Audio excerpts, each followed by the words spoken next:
I'm Anthony Schulte, joined today by Ryan Donnelly and Doug Mobley. At 12:05, we got NBA opening night.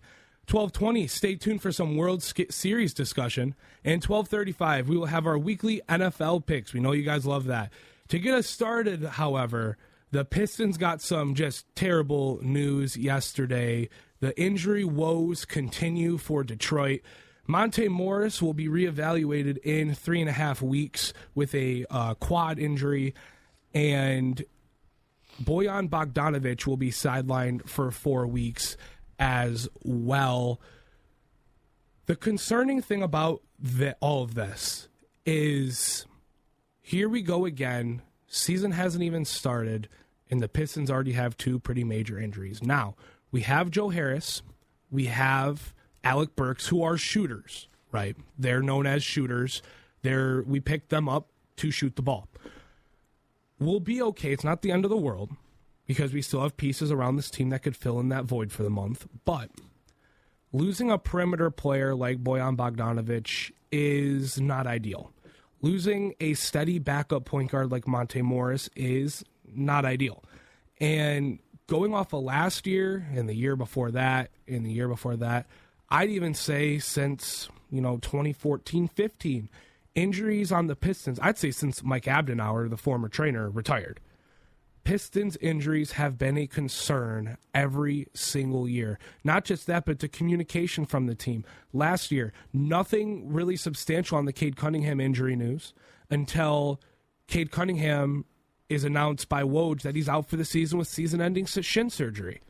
Okay, where was that, possibility from the team? This year, it's told that it's just preseason concern.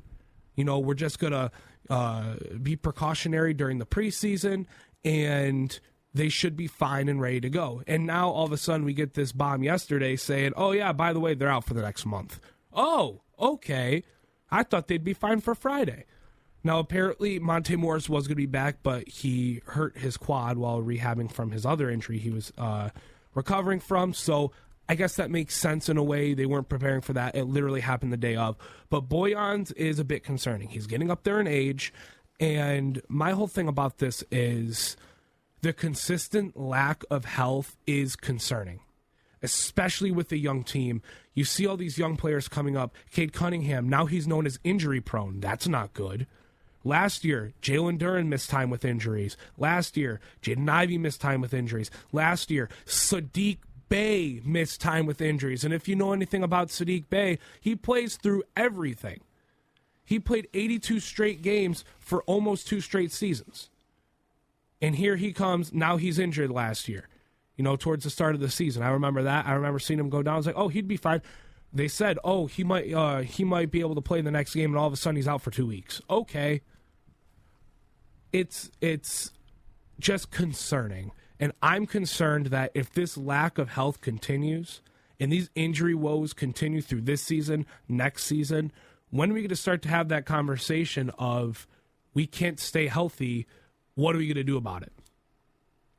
That's my little Pistons rant of the day. It is Pistons opening night. There's time to be excited. The Pistons are back tonight. We play Miami. At Miami, the Pistons do. And Miami's a team where we might be able to take a game from them. Last year, the Pistons took a game from them. This year, the Pistons might be able to take a game from them. But I want to open up the floor to you guys. I know I said I went over my rant. What do you guys think about the injury woes this season? It hurts to lose guys like Bojan and Monte, and I hope your Wednesday is going well, but it hurts to have those 2 guys hurt, especially when you have that veteran presence in the locker room with Bojan and Monte, who don't have experience in this league, and then you lose both of them, which Monte could have been the backup point guard this year, but we don't know. He's getting up there in age, and Killian isn't really doing much, especially with the Pistons, and Bojan Bogdanovic who averaged 21 a game last year. It sucks to have him not here. Yeah, I mean, with Bojan out, you lose that veteran presence. You lose a consistent 20 points per game. You lose that deep-range threat, but also a serious paint threat, too. He's a very good two-way player, too. You lose a lot of defense. It's not great for the Pistons. So I know we were just talking Pistons. It's Pistons opening night, but last night opened up the NBA season, and oh, what a night of hoops we had. We had 2 straight games on TNT. First, it was Lakers and Nuggets. The Nuggets receiving that absolutely gorgeous championship ring. If you haven't seen it, look it up. It's amazing. It's beautiful. The Nuggets celebrated their championship win, and they haven't lost a step. This Nuggets team's the best team in the league. I'm going to say it right here. The Nuggets are the best team in the league, and they're going to win the championship. They're going to go back-to-back. I'm calling that right now. Over the Bucks, over the Celtics, over the Suns. Nuggets are going to be back-to-back champions. Want to know why? Nikola Jokic looks like he's in the best shape of his life. Mm-hmm. He does. He does the most improbable, the most unexpected moves, and he gets buckets. He gets rebounds. He can pass the ball. He doesn't get in his own head. Nikola Jokic is one of the most steady, consistent, dominant players we've seen in a while, supported by Jamal Murray, who just looked phenomenal last night. A great supporting cast of Michael Porter Jr., who's an elite talent. You have Kentavious Caldwell-Pope, who's been around the league for a while, multiple championships now in his bank. You have Reggie Jackson, who's providing good minutes. I didn't think 31-year-old or 33-year-old Reggie Jackson would be providing good minutes to the Nuggets, but here we are. They have a great roster. It's well built. They have a nice little mixture of veterans and young guys. All they have to do is develop the young guys the right way. They'll have potentially a dynasty of at least making it to the conference finals. The Nuggets haven't lost a step. They could be one of the best teams in the league, but also in that game we saw the Lakers. We saw D'Angelo Russell, disappointing performance. We saw Anthony Davis with a disappointing performance. Now, what I'll say about Anthony Davis is 17 points in the first half. Okay, that's good. 6 of 11 from the field. Good splits, right? 0 for 6 in the second half, and you end up losing the game by double digits. LeBron is still amazing, by the way. Last night, he was amazing for being the oldest player in the NBA. You need your number 2 star that you're paying to play well. And disappearing in the second half, not good.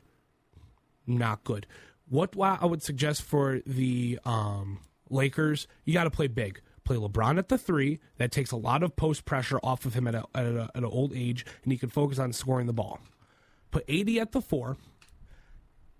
And put Jackson Hayes or Christian Wood at the 5. I think that's what you need to do if you're the Lakers. Well, I want to know your guys' thoughts on this Lakers Warriors game because, or not Lakers Warriors. Goodness me, Lakers Nuggets. We'll get to the Warriors in a little bit. Lakers Nuggets. It was a fun one, but I mean the Lakers just a little disappointing out of the gate. Even at the age of 30, 38, LeBron is still up there when it comes to like best players in the league. He had 21. 8 and 5, which that's a great stat line for your age, being the oldest player in the NBA. We didn't see Udonis Haslem do it. We saw him do that one game. Yeah, one game. If LeBron can keep this up for all 81, it's going to be crazy. But this Lakers team, it's not working. It's confusing. It is very confusing because you have all these guys on paper, which would make a great team. You have your supporting cast of veterans, and then you got your young guys like Reeves, Hayes, Wood, Russell, all these guys. Taurean Prince, who had 18, 3, and 1 yesterday, which that's crazy. Taurean Prince is a amazing acquisition by the Lakers. I love that Taurean Prince pickup, but you have all 6 points of the game.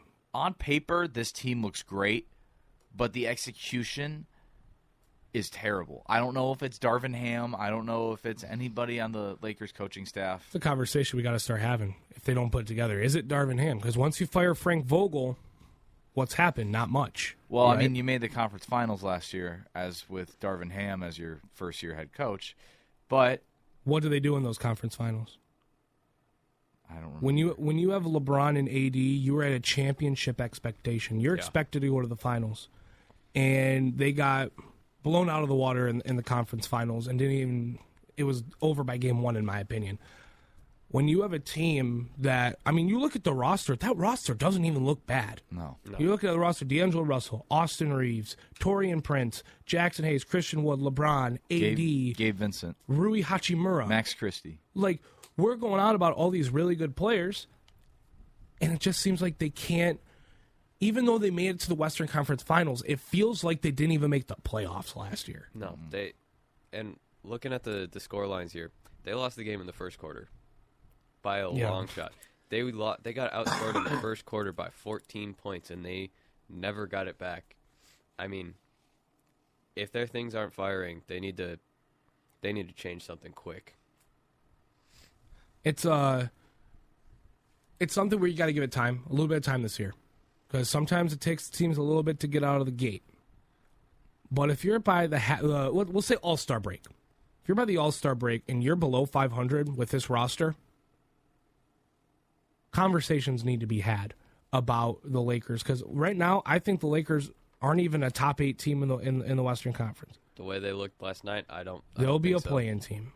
Yeah, maybe. There is so much talent in the NBA that it is really hard to predict playoffs or standings or whatever. It's really hard to predict that, but I can see a team like Oklahoma City, in the play-in against Los Angeles, and just having that edge, having that competitive edge that I just don't see with the Lakers. The Lakers looked dull. Yeah. They looked dull.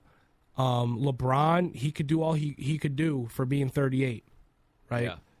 I mean, at some point, naturally, the body's going to slow down.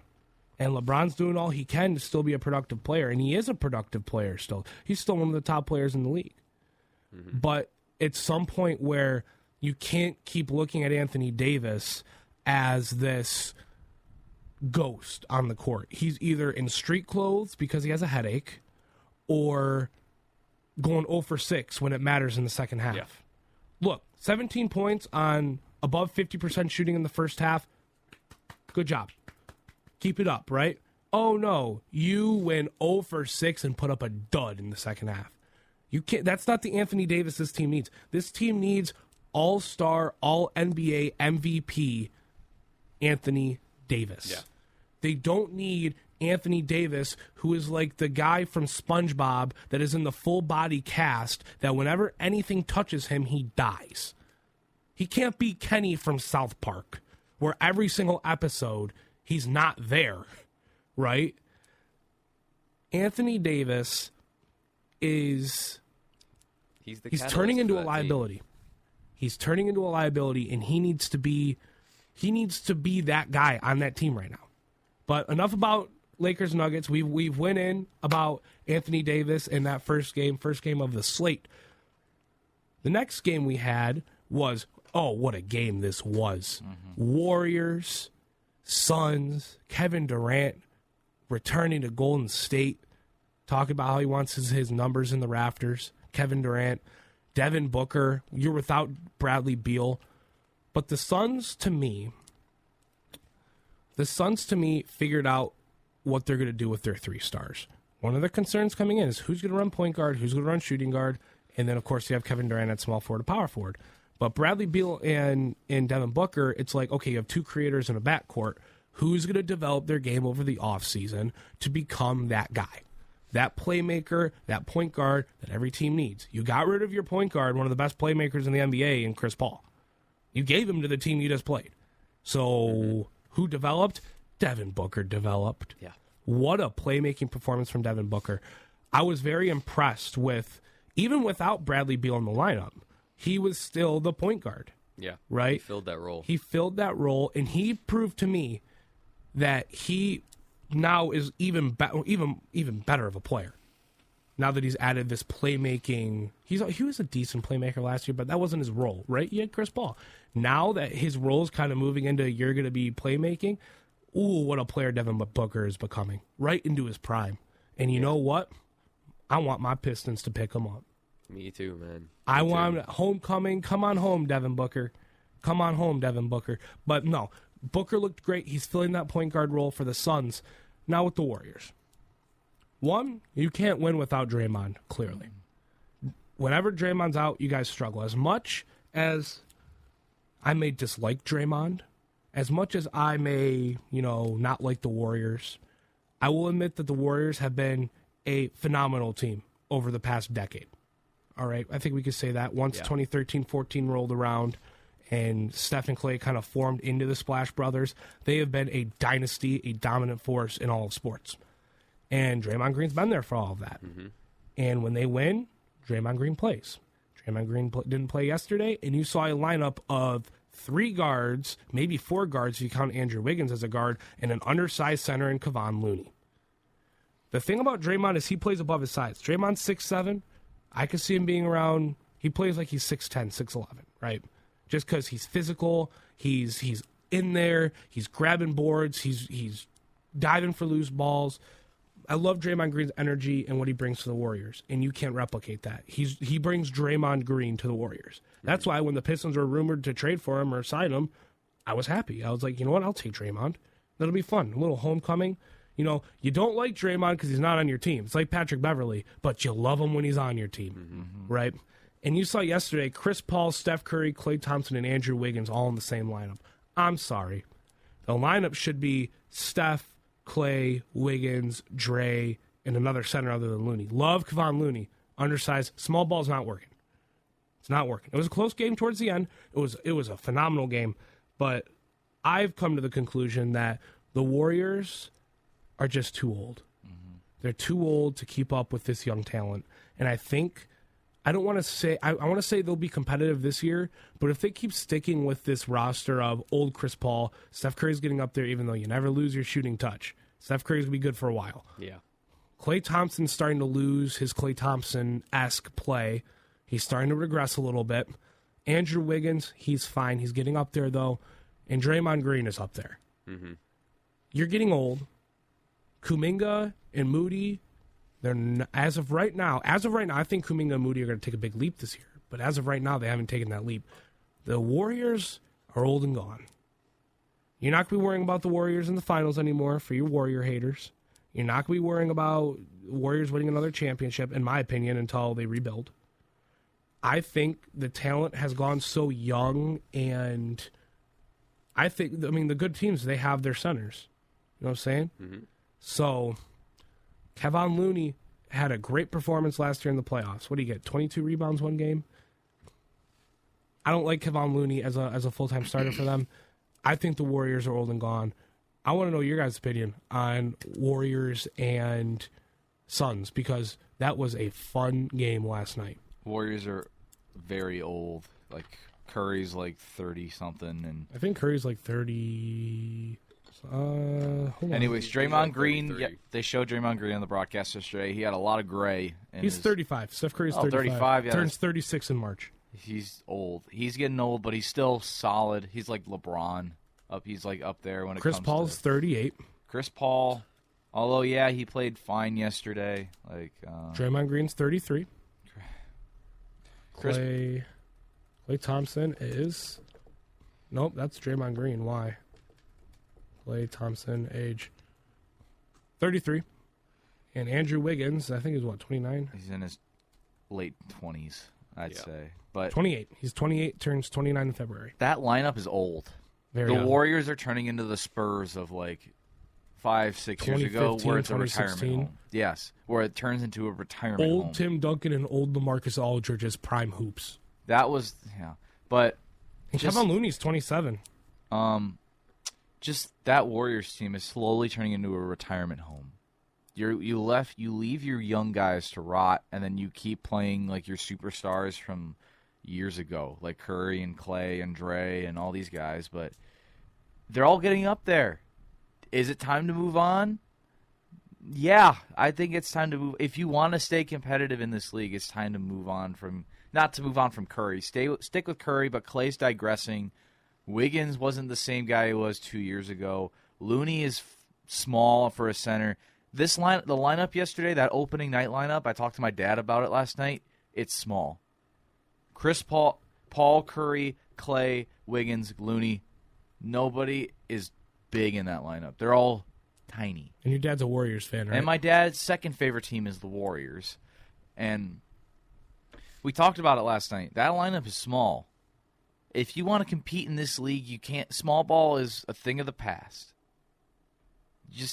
This Warriors team needs to find a bigger center. Wiseman, last year was your tallest player, and you shipped him off, and Kevon Looney is just He's like, what, 6'7", 6'8"? It's kind of small for a center. Yeah. I mean, yeah. Well, where's his stat line? Looney had 7, 1, and 11. That's not a bad stat line, but if you're supposed to be that big man in the paint, you're not supposed to put 7 points. You're supposed to put up at least average 13, 14 at best. 7 is unacceptable in this day of age where big men are shooting threes and like are dunking on people. Kevin Looney needs to size up, especially being the starting center where he's supposed to be bigger. Mm-hmm. That's my take. The Warriors are old. The Suns, yes, Booker has evolved over the offseason, and it's good to see. Come to Detroit, please. But just Booker has sized up a lot. Beal is getting up there in age. KD showed his age. I'd say he showed his age last night. Although, yeah, he put up 18. Yeah, I would have to agree. He missed a lot of shots, especially in the first half. He had a nice 4-point play earlier in the third, but KD is showing his age. Yeah, I think that Warriors team, other than maybe Wig and Steph, they need to go. Steph? Well, Clay might go in free agency because he hasn't signed that extension. I bet he does. Steph showed that he still has his touch. 27 points for a 35-year-old man is pretty good. That game was very close. I mean, Booker, we already talked on that. Fantastic game. 32 points, 6 rebounds, 8 assists. I don't think anybody expected him to come out of the gates just absolutely soaring like that. But no, the Warriors, their time is done. They either need to do a quick rebuild around Steph, give him 2 years, maybe go back, get some draft picks for some of your older guys, and come back maybe win a championship with the young talent. But I don't think they got that. 2016 was almost 10 years ago. I think it's time to move on. That's my thing. The Warriors, again, they're showing their age, but who knows? It's still only night 1 of the NBA season. Well, last night, it wasn't just the NBA. We had little Game 7 in the MLB between the Phillies and the Diamondbacks at the bank, Citizens Bank Park in Philadelphia. And the improbable happens. Texas, they're already in the World Series. They beat the Rangers. And Arizona upsetting the Phillies to move on to the Fall Classic. This World Series is an improbable World Series that we all wanted but didn't know we wanted. Coming into the season, if you were telling me the Rangers and the Diamondbacks are about to be in the World Series in October, I'd look at you crazy. I would have laughed. Because at the beginning of the year, everybody was thinking, Astros. Who else was everybody thinking? I mean, I don't know. Was there anybody really thinking Phillies? No. I was thinking Phillies. I mean, the Phillies are always that October team. Yeah. But I mean, Braves. Yeah, I mean, you got the Braves, you got the Astros, you got your teams like the Yankees. Obviously, you got the Dodgers. I forgot about the Dodgers, man. They've been away for a while. Seattle was talked about a lot at the beginning of the year. Nobody talks about the AL Central or the NL Central because they both suck. And you got some of your other sleeper teams, but I mean, people were like, yeah, Jacob deGrom and Max Scherzer is going to be a nasty combo down in Texas. That proved to be real for about 2 months until Jacob deGrom blew out his elbow again, or whatever he did this time. But nobody expected Arizona to be here. I think you could have told me, yeah, Corbin Carroll's going to have a really good year as a rookie, and I would have said, yeah, who's Corbin Carroll? Because I did not really know who he was beginning of this year because he wasn't making the charts. But no, the Diamondbacks team, Zach Allen, almost a Cy Young performance this year. Fantastic bullpen somehow. And the Rangers, Adolis Garcia, what a player. And Evan Carter coming out of the woodwork as a rookie too. That it's going to be a fun series to watch. I do agree. The D-backs came into this postseason with the worst record out of anybody AL/NL with 87 wins, but I'm just going to say this. That Garcia and Ketel Marte hitting battle, oh my gosh. That is going to be so fun. Ketel Marte, I think, finished like 18 or 19 hits this postseason. He and Garcia has been the best hitter in the postseason I've seen since Arozarena in the 2020 postseason.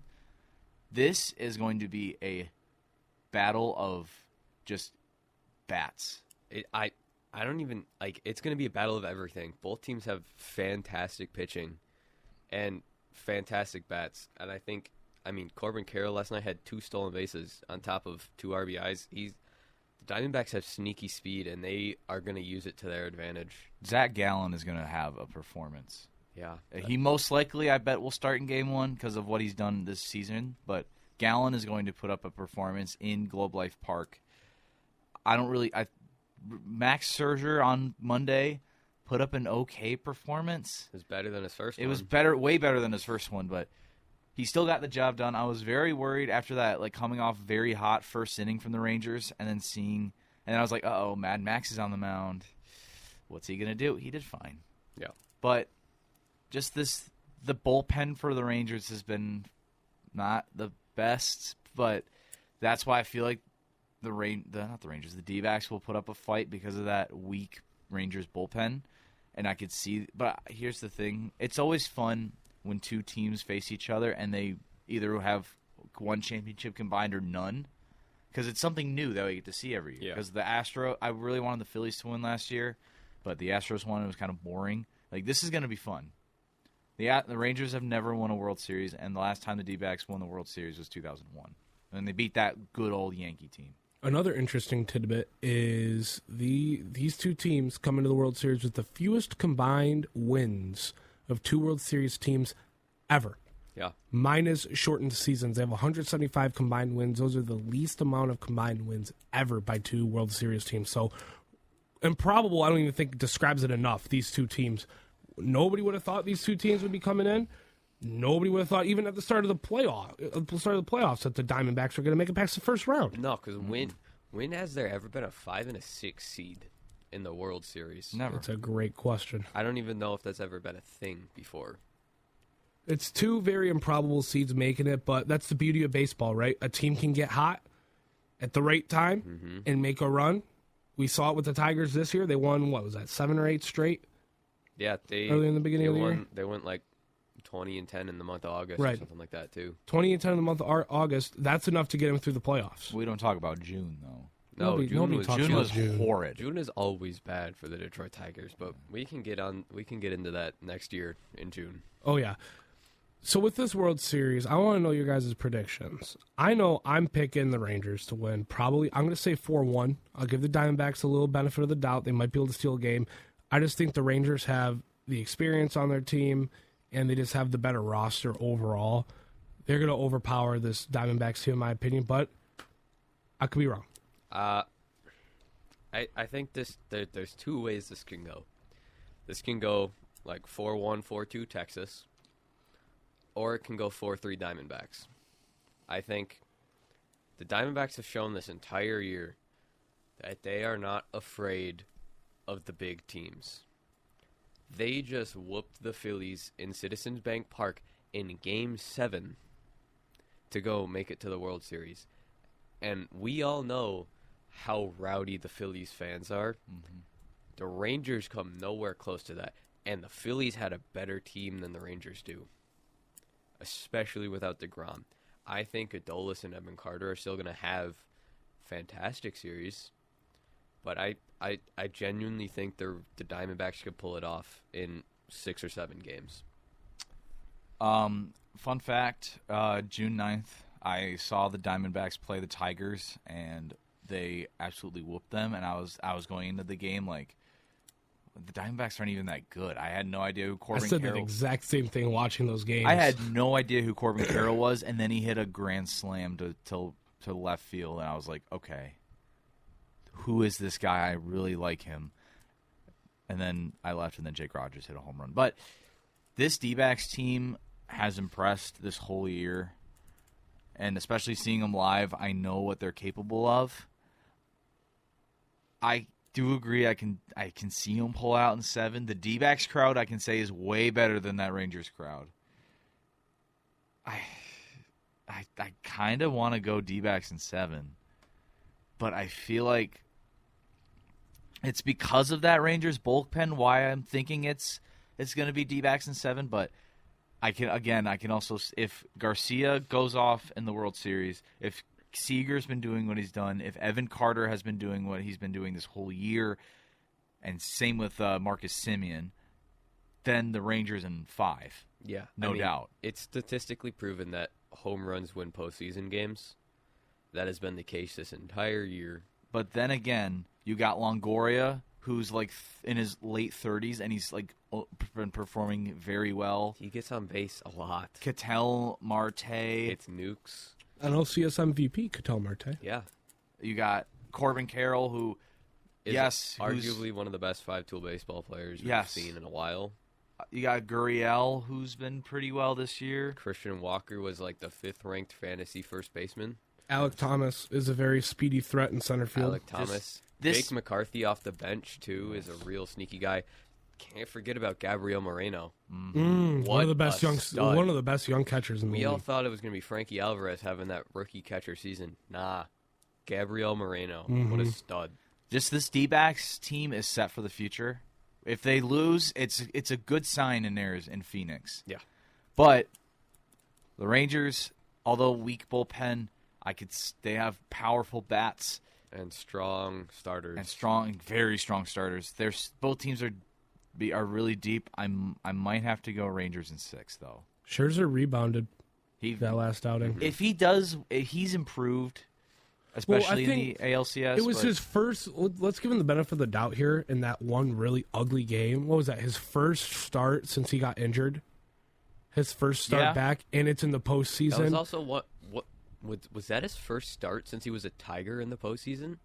No, Nationals. Oh yeah, I forgot about that team. Yeah, Nationals, but that's his first start since he was injured for 31 days. So you haven't pitched in 31 days, and everybody has an off game. His ERA was skyrocketed above 10 because it was one game that he was in the postseason that he struggled in. Yep. And you see pitchers struggle all the time coming back from injury, and then they start to settle down once they get back into the groove of things. You're seeing that with Scherzer now. A lot of people are like, oh, Scherzer's on the mound. Rangers lost. No, Scherzer's a good pitcher still. He was just coming off an injury. He's getting back to normal. He's getting back to where he was. But we'll cover more of the World Series on Monday. It starts Friday, right, Doug? Yes, Friday. Sir. World Series starts Friday. We're going to have some fun with that one. But on Fox. Joe Davis will have that call. Love Joe Davis. Not Joe Buck. Not Joe Buck. I miss Joe Buck. He's going to have the Lions game on Monday. He is? Really? Oh, Monday Night Football. Joe Buck and the Lions mash really well. Oh, yeah. Anyways, we have everybody's favorite segment of the week now to close off our show, NFL Week 8 picks. We're not going to be with you till Monday, so we still got some NFL football before we're back with you guys. Wait. Week 8, what's up? What standings are you guys? Not like, what is your current record?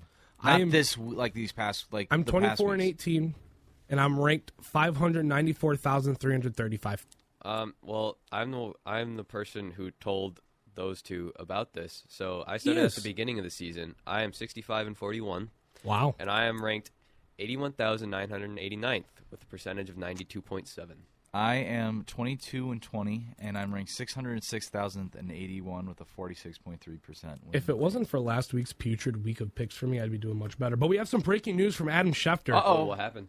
Browns have signed QB P.J. Walker to their active roster. Oh, congrats! Yeah, well deserved. Good for him. Well deserved. Better than Deshaun Watson. He may not have played the best in the last game, but 2 wins are 2 wins in the NFL, and he led them to 2 wins. Congratulations, P.J. Walker. We know you're listening out there. We're starting off with Thursday Night Football tomorrow night. It's going to be a good one. Tampa Bay, Buffalo, in Buffalo. Prime time Josh Allen, Stephon Diggs versus Baker Mayfield, Mike Evans.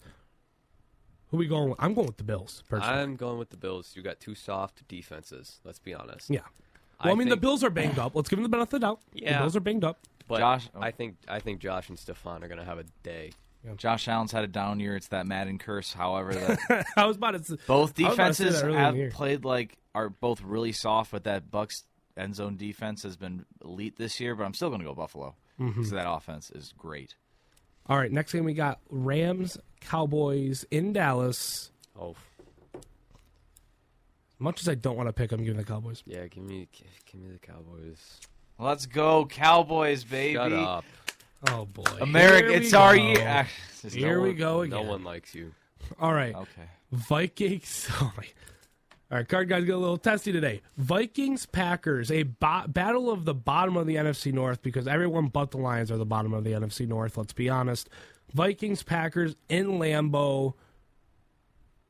Give me the Vikings. After that performance against San Francisco, they're clicking right now. Hawkinson's playing well. Jordan Addison killed me in fantasy, but he is a dang good player. Kirk Cousins, he played well in prime time, so I guess he's going to be the best player in the NFL going forward. Who knows? Packers are slipping right now. Jordan Love, we don't really know what's going on with him. Give me the Vikings. Yeah, I mean, as much as I want to say Packers because I'm forced to start Jordan Love at QB in fantasy, give me the Vikings. Vikings coming off that win against San Fran and then the Packers losing to the Broncos. Both teams, I could see the Packers win because that momentum's really high for Minnesota, but also the Packers suck. Give me Minnesota. Our next game on the docket, Falcons-Titans in Tennessee. Both teams, I'd say they're kind of, I think the Falcons I think a they're little pretty better. equal. They're equal, but I think the Falcons edge it out. Falcons on the road. Bijan. It depends on if Bijan plays good and if he plays at all, really. Yeah, if Bijan's not there, the Titans win that game. He said that he didn't play because he had a headache and he was feeling like garbage the day of the game. So I assume Bijan is going to be playing, but who knows? Yeah. If Bijan plays, give me the Falcons. Otherwise, give me the Titans. Oh, jeez. Let's go Falcons. I have family that lives in Atlanta. Go Falcons.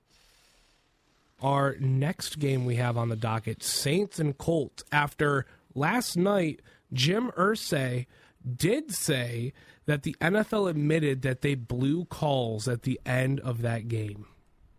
Colts and Browns in favor of the Browns. So the NFL did apologize because they looked back and they're like, yeah.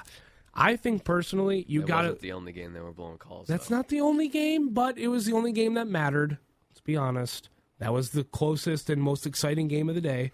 But I will say, at the end of games, 2 minute warning, and in the fourth quarter, 2 minute warning and forward, I think everything should be reviewable. Penalties, plays, everything reviewed. Mm-hmm. I think if there's any dispute at all, review it. Yeah. Because the Colts should have won that game. Let's be honest. The Colts should have won that game. But the Browns, congratulations. Good defense. Played good. It could have gone either way.